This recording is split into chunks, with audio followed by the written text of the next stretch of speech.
ಪಾಪ ಅವ್ರಿಗೆ ಯಾವಾಗ ಯಾವಾಗ ಏನೇನು ಜ್ಞಾಪಕ ಬರುತ್ತೋ ಅದನ್ನು ಹೇಳ್ತಾ ಇರ್ತಾರೆ.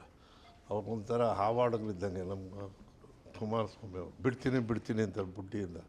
ಹಾವು ಬಿಡೋಲ್ಲ, ಅವ್ರು ಏನೂ ಬಿಡೋಲ್ಲ, ಬರೀ ತಿಳಿಸ್ತೀನಿ ಅಂತಾರೆ. ಇಲ್ಲಿವರೆಗೂ ಅವ್ರು ಕೊಟ್ಟಿರೋ ಪತ್ರಿಕಾ ಹೇಳಿಕೆಗಳನ್ನು ನೋಡಿದ್ರೆ ಒಂದಾದರೂ ಅದರಲ್ಲಿ ಸಾರಾಂಶ ಇಲ್ಲದಿರೋಂಥವೆಲ್ಲ.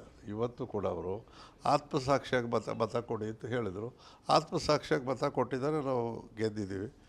ನಾವೇನು ಯಾರಿಗೂ ಏನು ಇದನ್ನು ಮಾಡಿ ಗೆದ್ದಿಲ್ಲ. ನಾವು 5 ಅಭ್ಯರ್ಥಿಗಳನ್ನ ಹಾಕಿದ್ವಿ. 5 ಅಭ್ಯರ್ಥಿಗೆ ಜನ ನಮ್ಮ ವಿಧಾನಸಭಾ ಸದಸ್ಯರುಗಳು ಮತ ಹಾಕಿದ್ದಾರೆ. ಇದರ ಅರ್ಥ ನಮ್ಮ ಸರ್ಕಾರ ಚೆನ್ನಾಗಿ ನಡೀತಾ ಇದೆ. ಡಿ.ಕೆ. ಶಿವಕುಮಾರ್ ಅವರ ನಾಯಕತ್ವದಲ್ಲಿ ಮೊದಲನೇ ಚುನಾವಣೆನ ನಾವು ಗೆದ್ದು ಮುಂದಿನ 28 ಚುನಾವಣೆ ಗೆಲ್ತೇವೆ ಅಂತಕ್ಕಂಥ ಸಂತೋಷವನ್ನು ವ್ಯಕ್ತಪಡಿಸ್ತಾರೆ. ಅದನ್ನು ನಾವು ಹೇಳೋದು ಇಷ್ಟೇ.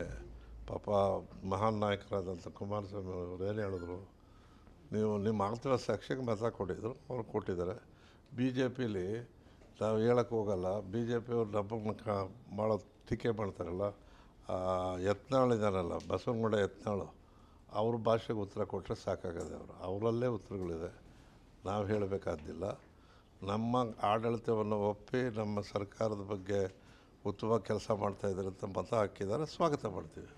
ಬಂದಿದೆ, ನಾವು ಗೆದ್ದಿದ್ದೀವಿ ಅಂತ ಹೇಳ್ತಾ ಇದ್ದೀನಲ್ಲಪ್ಪ. ಏನಕ್ಕೆ ಬಂತು ಅಂತಲೇ ಹೇಳ್ದಲ್ಲಪ್ಪ. ನೀನು ಯಾರೇನೂ ಇಲ್ಲ, ಮರೇನೂ ಇಲ್ಲ, ನಾವು ನೇರವಾಗಿ ಹೇಳಿದ್ದೀವಿ. ನೋಡಿ.